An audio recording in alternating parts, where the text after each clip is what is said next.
전에도 이 강대상에 서본 기억이 있으십니까? 기도할 때. 예. 그러나 성경 말씀 읽기 위해서 서기는 오늘 처음이죠. 아주 역사적인 순간입니다.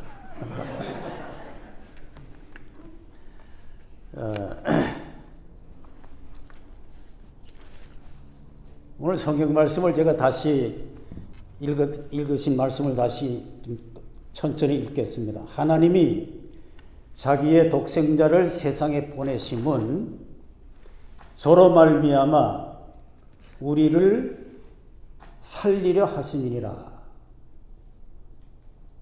이게 중요한 말씀이에요. 이것이 곧 하나님의 사랑이 되어서 우리에게 나타났다. 그렇게 하고 전제하면서 이 말씀을 하는 겁니다.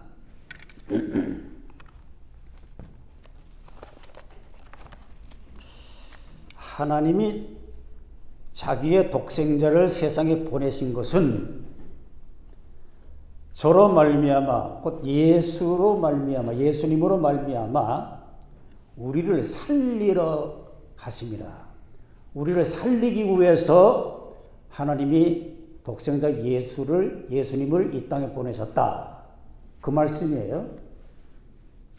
다 이해가 되시죠? 무슨 말인지. 한 번만 이해가 되는 것 같아요.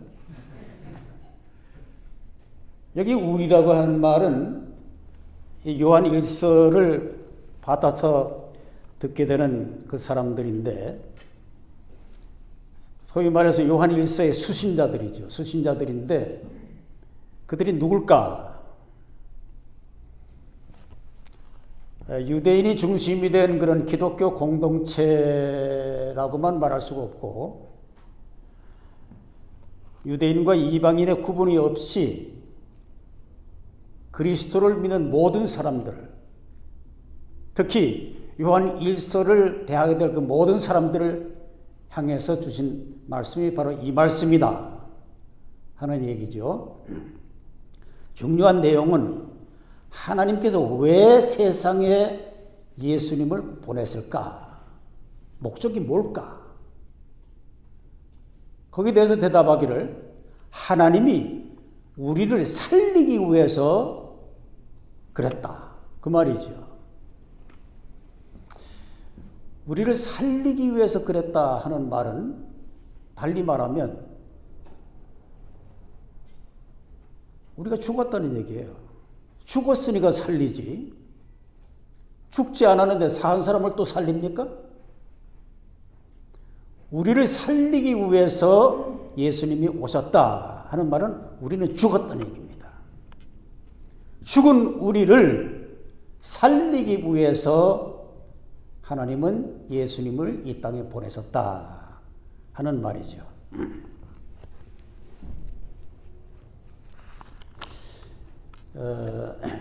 여러분, 제가 이 시간에 하얀 백지를 한 장씩 다 나눠드리고 거기다가 볼펜을 하나씩 다 여러분들에게 드리면서 거기다 점을 찍어 보십시오. 그렇게 얘기를 한다면 다 점 찍을 수 있겠죠. 그런데 이 중에서 나는 점을 찍을 수가 없습니다. 그런 분이 계신가요? 아마 백지에다가 점을 찍으라면 누구나 다 점을 찍을 수 있을 거예요. 근데 사실 정확하게 말하면 어느 누구도 그 백지에다가 점을 찍을 수가 없습니다. 왜 그런가 하면 일단 점을 찍었지만은 그 찍은 점을 아주 고성능 현미경으로 들여다보게 되면 그건 엄청난 면적이 되는 거예요. 엄청나게 크게 보이는 거예요. 만약에 고성능 현미경으로 보았을 때도 점으로 보이는 그런 점을 우리가 찍을 수 있다면 그 사람은 정말로 세상 사람이 아닐 겁니다. 어느 누구도 하얀 백지 위에다가 볼펜으로 점을 찍을 수가 없어요. 찍어 놓고 보니까 이게 점이 아니고 상당한 면적이란 말이에요. 우리 눈에 보이기에는 그것이 하나의 점으로 보이지만은 고성능 현미경으로 들여다보니까 이게 엄청난 면적이 됐다는 얘기입니다.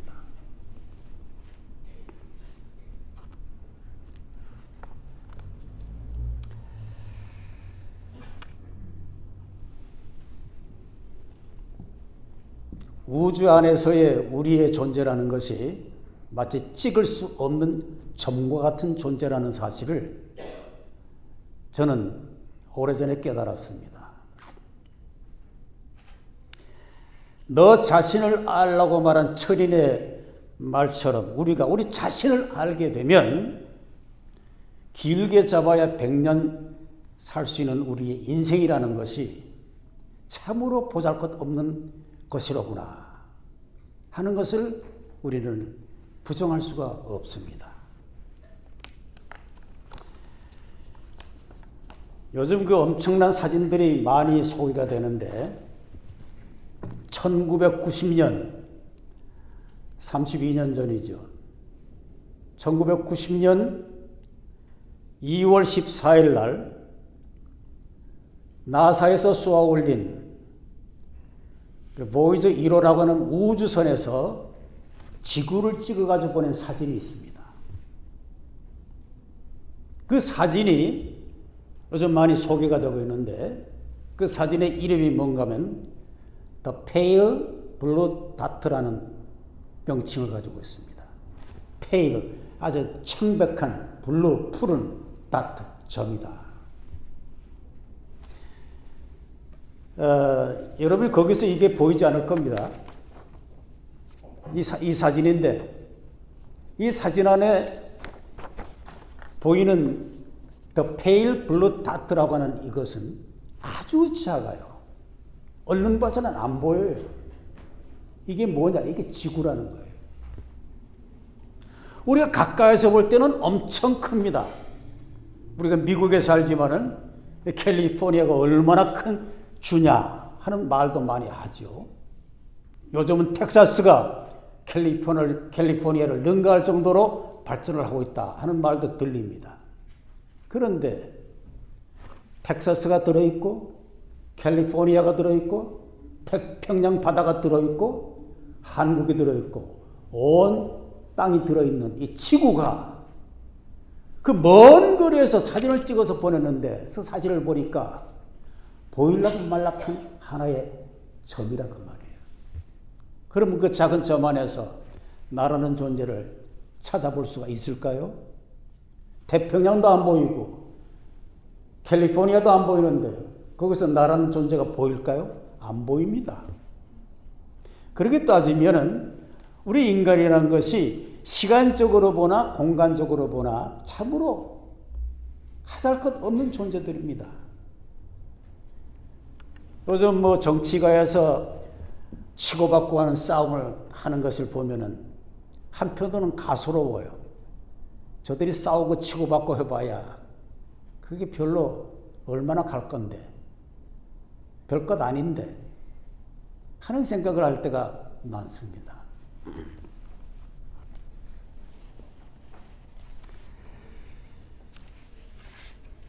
제가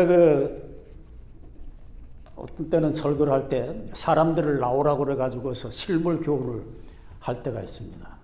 한 번은 제일 연세가 많으신 어른, 또 제일 나이가 어린 사람, 그러니까 그 중간에 뭐 제일 나이가 많은 분이 80이라면 70대, 60대, 50대, 40대, 30대, 20대, 10대, 똑같은 나이 이렇게 해가지고 쭉 줄을 세워놓습니다.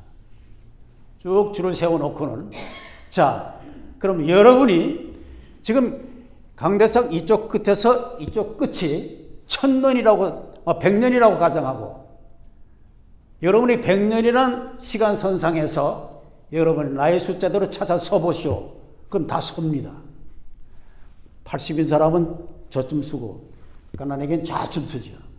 그런데 자, 말을 바꾸어서 이쪽 끝에서 저쪽 끝자가 1000년이라고 생각하고 천년이라는 시간선상에 여러분들의 연령의 숫자만큼의 자리에 한번 서보시오. 그러면 한쪽으로 쫙 몰립니다. 자, 이제는 만년입니다. 만년이라는 시간선상에서 여러분의 80인생을 한번 자리를 찾아 서보시오. 그러면 서기가 좀 힘들어져요. 이렇게 따지면은 만약에 이 시간이 하나님의 영원한 시간 속에서 우리가 사는 100년이다, 80년이다 하는 숫자를 표시나 할 수 있을까? 표시가 안 됩니다. 그렇게 따지면 우리 인간이라는 존재는 공간적으로 본다든지 시간적으로 본다든지 비존재라고 하는 그런 생각을 지울 수가 없어요. 이게 우리 인생이에요. 그럼 언제부터 우리 인생이 이 꼴이 됐느냐? 성경에 보면은 아담과 하와가 범죄하고 에덴에서 쫓겨난 그때부터 이 꼴이 되었습니다. 왜 쫓겨났어요? 죄 때문에 쫓겨났습니다. 자, 이 모습을 보신 하나님께서 너무 마음이 안타까운 거예요. 내가 저 인간들을 내 모습대로 만들었을 때는 저 꼴이 되라고 만든 건 아닌데 어떻게 하다 저 꼴이 돼버렸을까? 회복할 길이 없을까? 하나님께서 택한 마지막 그런 방법이 독생자 예수를 이 땅에 보내신 거예요. 왜? 우리를 살리기 위해서. 우리를 비존재에서 존재로 바꿔놓기 위해서 이 땅에 보내셨습니다. 어떻게? 죄를 대신 지고 십자가 달려 죽음으로 말미암아 그 모든 죄 문제를 해결함으로 인해서 이제는 이 비존재에서 존재로 인간을 바꿔버리려고 한 것이 십자가 사건이었습니다. 비존재 존재하니까 조금 여러분 듣기가 너무 차원이 높은 얘기 아니냐 그렇게 생각하실지 모르는데 아주 간단한 거예요. 죽었던 우리 인생을 새로 살려놓기 위해서 하나님은 예수님을 이 땅에 보내신 겁니다. 여러분 예수님을 믿음으로 말미암아 우리가 얻게 되는 가장 큰 복이 뭔지 아십니까? 생명을 얻는 거예요. 그런 의미에서 오늘 본문으로 읽은 이 성경 말씀은 복음 중에 복음이라고 우리가 항상 칭송하고 있는 말씀입니다. 하나님이 세상을 이처럼 사랑하사 독생자를 주셨으니 이는 저를 믿는 자마다 멸망치 않고 죽지 않고 영생을 얻게 하려 하심이니라. 다시 말해서 독생자 예수 그리스도로 말미암아 이제는 인간의 한정된 리미티드된 이 시간 속에서 영원한 하나님의 시간 속으로 들어가게 됐다. 그런 말이에요. 놀라운 일입니다. 이것은 어느 철학에서도 얘기할 수 없는 진리입니다.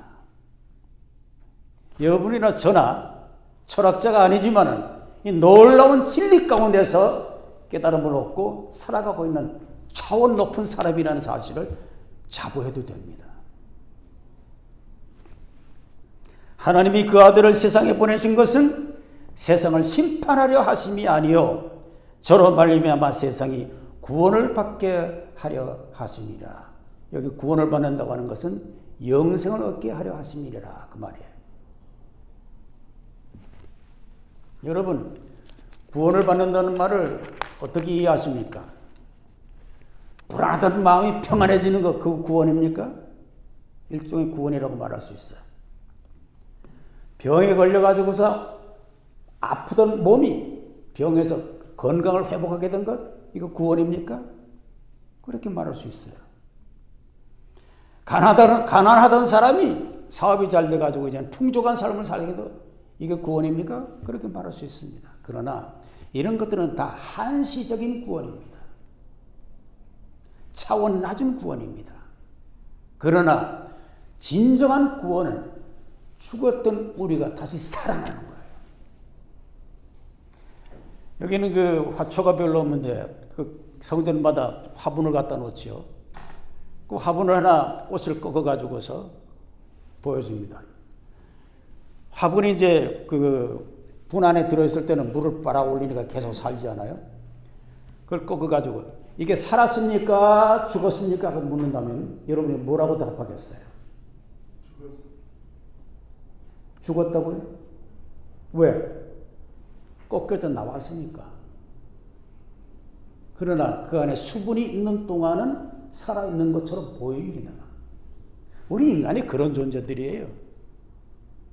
우리 인간이 이 세상에 살지만 실상은 산 것이 아니라 죽은 것이라 그 말이에요. 그렇기 때문에 요한일서 4장 9절에 보니까 하나님이 세상에 그 아들을 보내신 것은 우리를 죽은 자리에서 살려내기 위해서 보내셨다. 그것이 십자가 사건이고, 그러므로 여러분들의 제가 예수 그리스도를 믿음으로 말미암아서 이제는 참 생명을 얻게 되는데, 그 생명이 뭐냐?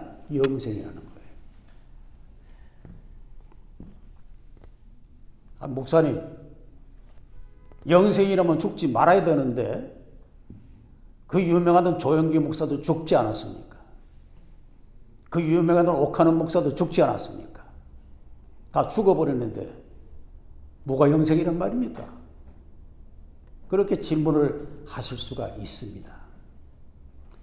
그러나 사랑하는 성도 여러분, 예수 그리스도를 믿는 자들은 죽어도 살겠고 무릇 살아서 나를 믿는 자들은 영원히 죽지 아니하리니 이것을 내가 믿느냐?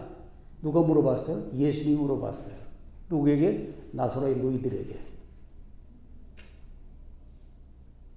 이 말은 예수 그리스도를 믿는 자들은 영원히 죽지 않는다는 얘기예요. 그럼 우리에게 죽음은 어떤 것이냐? 저는 이 죽음이 끝이 아니라 하나의 변화의 과정이라고 그렇게 설명을 합니다. 계란 있죠, 계란. 달걀이 있는데 이 달걀이 어미 딱 품속에서 따뜻하게 보호가 되면 언젠가는 그 계란이 껍질이 깨집니다. 그리고 그 안에서 뭐가 나와요? 뭐가 나옵니까? 그것도 몰라요? 병아리. 여러분, 계란 껍질이 깨져 병아리가 죽었습니까? 살았습니까? 살았어요. 계란은 여전히 사는 거예요. 얼마 전까지는 껍질 안에 들어있었지만 이제는 껍질이 필요 없어서 껍질이 깨고 병아리란 모습으로 살아있는 거예요. 우리도 마찬가지예요. 우리도 예수 그리스도를 믿음으로 말미암아 구원을 받은 자들은 죽음이라는 과정을 통해서 우리 사람으로서는 이해하지 못하고 설명하지 못할 그런 존재로 계속 살게 되는 거예요.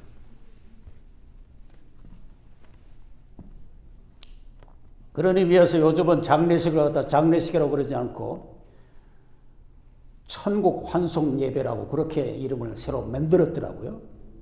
좀 그 말이 좋은 것 같아요. 그렇지. 우리 세상에 살다가 세상을 떠나면 천국으로 환송이 되는 거예요.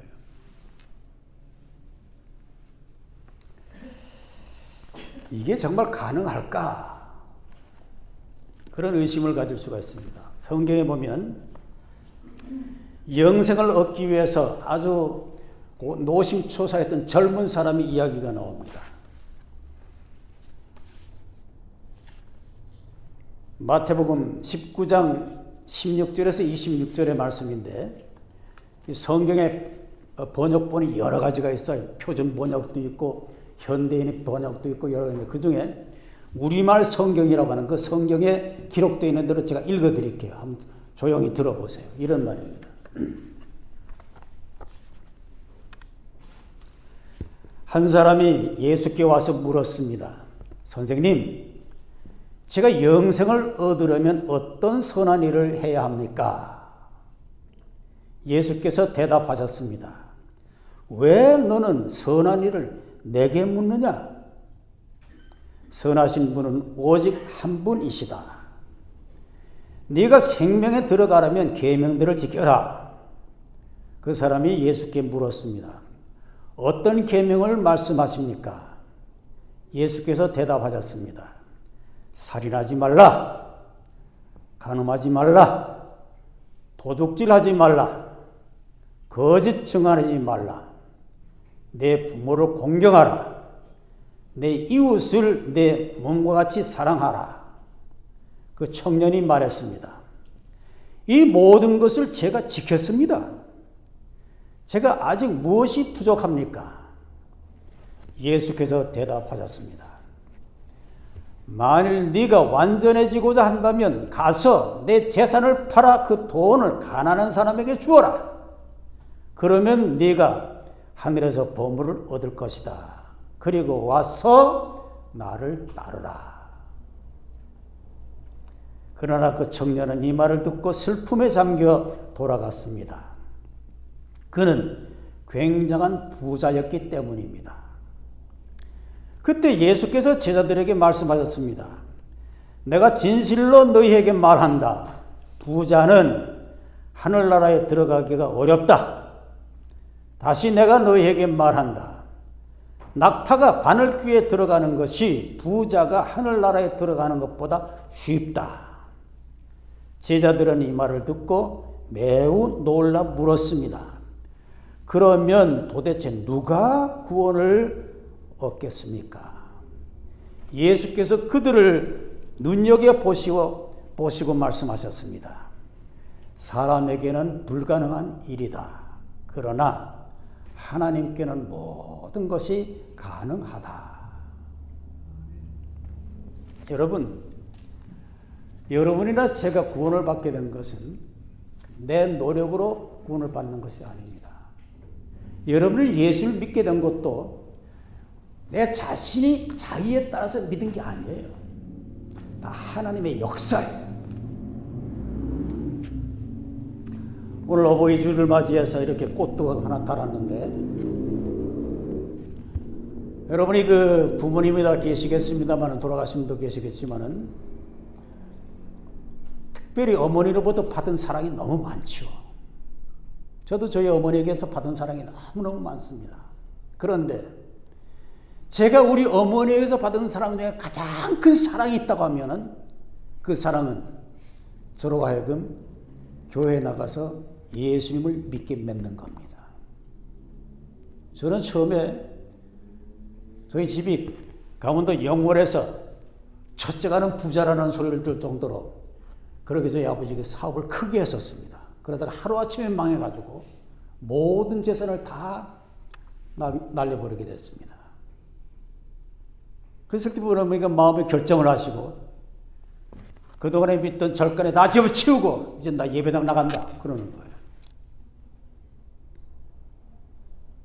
저희 집이 돈이 많으니까 그때 절간 그 태백산 기슭에 조그만 암자를 정해놓고 거기를 다녔는데 갈 때마다 많은 걸 가지고 갔어요. 심지어는 우리가 얼마나 저희 부모님이 절간에 열심히 하는지 저에게 양아버지를 중을 만들어 줬어요. 그 암자의 그 중이 제 양아버지가 되어버렸어요. 그럴 정도로 그렇게 열심히 절에다니까 저 하나 때문에 그러지. 왜냐하면 제가 아주 어릴 때 4살 때 몸이 몹시 아파가지고서 도무지 약을 써도 약이 안 되니까 이젠 죽으면 갔다가 묻어야 되겠다.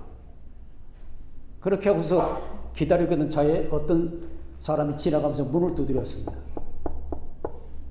그 나가보니까 어떤 중이 지나가다가 저희 어머니 보고 하는 말이 이 집에 큰 애군이 들어있는데 그러니까 저희 어머니가 예?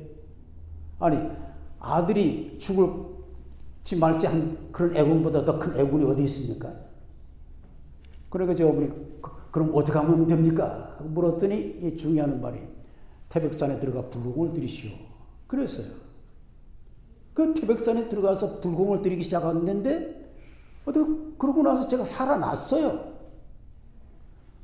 이걸 제가 중학교 때 저희 어머니가 하신 말씀을 들었습니다. 그 말씀을 듣고서 저는 생각하기를 산의 절간은 나의 생명의 은일이로구나. 그런 생각을 어릴 때부터 하고 살았습니다. 그런데 갑자기 집안이 망했다고 그래가지고서 저희 어머니가 그날 성교도 다 때려치우고 교회를 나간다고 그러니까 우리 동생들은 얼마나 좋아했는지 몰라요. 그 동생들이 교회 나갔다 오면은 제가 야단을 쳤습니다. 그건 가면 안 되는 데라고. 근데 동생은 이제 해방이 되시면 얼마나 좋아요? 저는 못 가겠어요. 아무리 집안이 망했지만은 생명, 은인을 버리고 내가 교회를 간다? 이건 말도 안 된다는 얘기죠. 못 간다고 그랬어요. 저희 어머니가 제가 교회를 못 간다고 그러니까 너는 엄마 말을 들어야지 엄마 말을 안 듣는 이런 자식은 살아서 필요 없다고. 어디서 구하는 쌀이까지 그 회초리를 들고 와서 막 때리는 거예요. 너 내 말 안 들으면 나가 죽으라고. 그러나 비가 줄줄 내렸는데 비가 오는 마당에 내가 공부하던 책을 다 버려버렸어. 너 공부할 필요도 없다고. 그렇게 해서 제가 예배당 천문을 찾았습니다. 그게 예배당 들어가니까 뭐 아무것도 보이는 게 없어요. 들리는 것도 없고. 한 달 동안 이렇게 예배당 한 구석에서 고개를 푹 숙이고 있다가 한 달이 지났을 때에 산에서 부흥 집회를 한다고 저희 어머니가 또 이웃집 아주머니를 따라가지고 같이 간다면서 저를 데리고 간다고 그래요. 그때는 또 간다니까 또 기분이 좋더라고요. 그래서 같이 따라가는데 산에 들어가면서부터 그 바위돌에다 글씨를 써놨는데 지금도 기억하는 것은 천당에 가는 길을 험하지만 생명을 대나니 은혜로다 하는 그런 구절을 쭉 읽은 그게 그렇게 마음이 좋아요. 기분이 좋아요. 그 산에 가서 열흘 동안 부흥 집회에 참석을 했다가 3일 만에 제가 은혜를 받았습니다. 저는 워낙에 어릴 때부터 저희 어머니가 화장품을 사면은 꼭 2개를 샀습니다. 그래서 하나는 어머니가 받아주고 하나는 저를 줬어요. 우리가 꼭 10남매인데 딸이 5명이에요. 근데 딸들이 여럿이 있는데도 딸은 안 주고 그 화장품을 저를 꼭 줬어요. 열심히 발랐습니다. 그 제가 어릴 때 얼굴이 아주 고왔어요. 아주 고와가지고 학교에 가면 가끔 친구들이 놀려요. 너 진짜 남자가 맞냐? 남자냐 여자냐? 워낙에 얼굴이 여자같이 고우니까 그럴 정도인데 그 산에 가가지고 3일 만에 은혜를 받아가지고서 그 모든 성격이 다 변하게 된 거예요. 그 여자 생기기도 여자가 생겼지만 워낙에 내성적이라서 어때 나가 말을 못했습니다.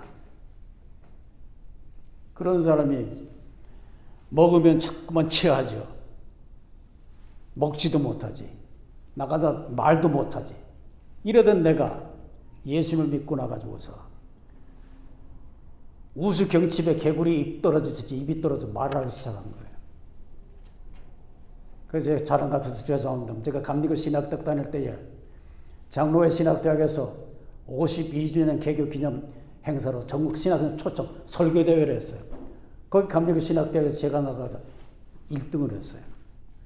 아니 말 못하던 자가 설교대회에 나가서 1등 할 정도면 많이 변한 거 아닙니까? 이렇게 달라졌어요. 예수 그리스도로 말미암아 이렇게 달라졌습니다. 만약에 저희 어머니가 회초리 들고 나를 욱박 지르고 야단치지 않았으면 절대로 내가 교회 안 나갔을 겁니다. 지금 생각하면 내가 어머니로부터 받은 가장 큰 선물이 있다면 그것이 바로 어머니가 완력을 써가면서도 나를 예수님께 만든 그것이라고 저는 지금도 생각하면서 감사를 드립니다. 제가 왜 말씀을 드리나 하면 여러분 오늘 어버이날을 당해가지고 여러분들 부모님에게 무슨 선물을 하셨습니까? 혹시 이 자리에 계신 여러분 중에 부모님이 아직도 예수님을 믿지 않는 부모님이 계신다고 하면 여러분이 그 어머니를 위해서 기도하시고 아버지를 기도하세요. 여러분이 아버지 어머니를 예수님을 믿게 해드리는 것 이상 더 큰 선물이 없습니다. 가장 큰 선물입니다. 왜? 이것은 죽음에서부터 영생을 얻게 하는 그런 결과를 가져오기 때문에 그렇습니다. 여러분이 사랑하는 친구가 있습니까? 여러분이 사랑하는 형제 자매가 있습니까? 그들에게 주고 싶은 가장 귀한 선물이 있다면 그들에게 예수 그리스도를 소개하고 예수를 믿게 만들어주는 그것이 가장 큰 선물인 줄로 생각을 하시고 오늘이라도 혹시 예수 믿지 않는 부모님이 계신다면 전화를 하시기 바랍니다.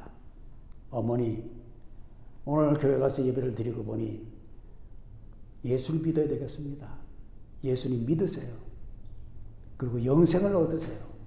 꼭 여러분 그렇게 전화를 하시고만 한마디에 듣지 않을 겁니다. 기도하세요. 끊임없이 기도하세요. 저는 삼남매 자녀들이 있는데 학생들이 교회를 잘 나가더니 얘들이 커가면서 교회를 잘 안 나가려고 그래요. 그러나 낙심하지 않습니다. 지금도 저는 우리 자식들 위해서 기도하고 있습니다. 사랑하는 성도 여러분, 오늘 어버이 주일을 향해서 우리가 지상에서 나누어 줄 가장 큰 선물이 있다면 그것은 예수 그리스도를 소개하고 예수 그리스도를 믿게 하는 이것이라는 사실을 꼭 기억을 하시기 바랍니다. 다른 자식보다가 뭐 큰 선물을 주지 않는다고 해서 서운해할 거 없어요. 나로 하여금 예수님을 믿게 하는 이 사실 하나만으로도 만족하게 생각하고 기쁘게 생각하는 우리가 되어야 할 줄로 믿습니다.